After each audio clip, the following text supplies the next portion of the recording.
ভগবান আমার ভালো চান না, ভগবান আমার কথা শুনলো না। আমি এত করে ডাকলাম তাকে, সে আমায় এটা দিল না। ব্যাপারটা হচ্ছে যে ভগবান বা দেব দেবী,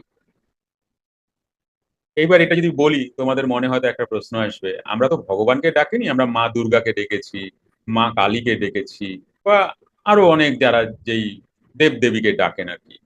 আমরা শনিদেবকে ডেকেছি, আমরা মা শীতলাকে ডেকেছি, নানান দেব দেবীকে আমরা ডেকেছি।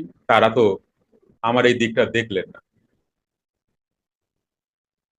তাই তারা কেউই আমার ভালো চান না, এগুলো আমরা বলে থাকি। এবারে একটা জিনিস তোমরা গীতা শুনতে শুনতে একটা জিনিস তোমরা বুঝতে পেরেছো, যে একজন সাধক যখন সাধনা করে,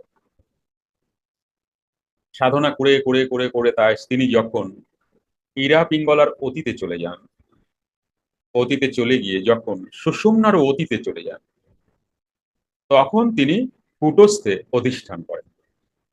এই যে সুষুম্নাকে যখন একজন সাধক ছেড়ে দিলেন, তখন উনি ইন্দ্রিয়াতীত হলেন।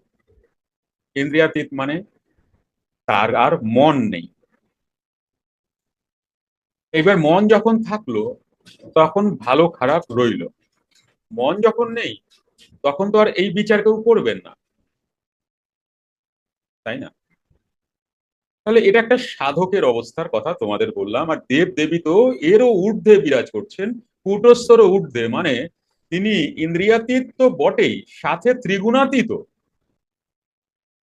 এইবার বলো, সেই যে দেব দেবী, তার তো কোনো মন নেই, সে তো সমস্ত কিছুতেই তথাস্তু বলছেন। তাহলে আমার সাথে এটা হয় কেন? আমি যে এত করে ডাকি আমার হলো না কেন? তাহলে এইবার একটা জিনিস তোমরা বুঝতে পারলে, যে আমরা যতই দেবদেবীকে দোষারোপ করি, অ্যাকচুয়ালি দেবদেবীর কোনো দোষ নেই কিন্তু। দোষ হচ্ছে আমাদের কর্ম, এবং আমাদের কিসে ভালো হয় তাই আমরা নিজেরাই জানি না। এ বাদে আমাদের সংস্কার, এ বাদে আমরা যেটা চেয়েছিলাম তার উপরে কতটা বিশ্বাস ছিল, এগুলো অনেক কিছু ক্যালকুলেট হতে থাকবে। অ্যাকচুয়ালি দেবদেবী এর মধ্যেই নেই, কাউকে অভিশাপ দেওয়ার মধ্যেও নেই, কাউকে আবার কোলে তুলে নেওয়ার মধ্যেও নেই। এইবার আসো, দেবদেবীকে ছেড়ে দিয়ে এবার ভগবানের কাছে যাই। ভগবানকে প্রাণহি ভগবান ঈশ্ব, তাহলে প্রাণী ভগবান। তাহলে এইবার যখন আমরা ভগবানের ক্ষেত্রেও বলে থাকি যে ভগবান আমার এটা করে দিল না, আমি এত করে চাইলাম, অ্যাকচুয়ালি ভগবান তো প্রাণ রূপে সবার মধ্যে বিরাজ করছেন।